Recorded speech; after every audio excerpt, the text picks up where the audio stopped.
Nahum was an oracle given by God through the prophet Nahum about 650 years before Jesus was born. This oracle was given against the city of Nineveh while she was still a mighty power, and it paints a picture of what God's revenge looks like in graphic and vivid detail.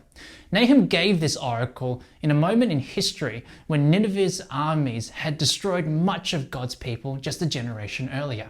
And just one generation after Nahum gave this prophecy, God's revenge would indeed come to pass against Nineveh, just as he prophesied.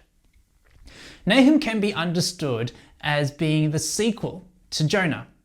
Both concerned the fate of Nineveh, the greatest city in the world and capital of the greatest empire in the world at that time, the empire of Assyria. Jonah's ministry of mercy to Nineveh came first. Nahum's ministry of judgment against Nineveh came afterwards. When taken together, Jonah and Nahum paint a picture of how God deals with the great cities and the great empires of the world that raise themselves up against God and against his people. Jonah paints one part of that picture.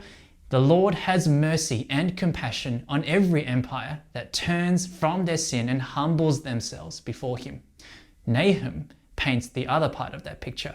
The Lord takes revenge on every empire that raises itself up against him and against his people. Nahum's oracle testifies to us today that God will do as he promises to do, and that he has the power to do it. It's a message of hope for those who are suffering under tyranny and violence. It's a message of vengeance against those who would rule by tyranny and violence. And for us who live in light of the cross, Nahum deepens our understanding of our own Christian hope and the tyranny of the one who rules the world with the power of sin and death, that is, the devil. For sin, death, and the devil are the ultimate enemies of all mankind that we long to be saved from. Our series through Nahum's oracle will be divided into 3 parts, corresponding with the 3 chapters of Nahum. In part 1, we will be reflecting on the Lord's revenge. In part 2, we will be reflecting on the declaration that Nineveh shall fall. And in part 3, we will reflect on the horror, the grief, and the joy over a city that has been scorned, consumed, and lost. Nahum chapter 1 verses 2 to 3 are key to understanding the book as a whole.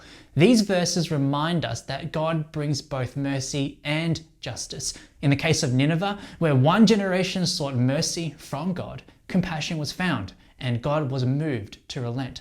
But when another generation spurns God's mercy, justice will follow, and God will be moved to vengeance. And just like the generations of Nineveh, and even with the generations of God's people, our own generation will be held accountable to the choice we make, whether we seek God's mercy or whether we will spurn it. What will our generation choose? My name is Pastor Jose. Thank you for watching, and I'll see you next time.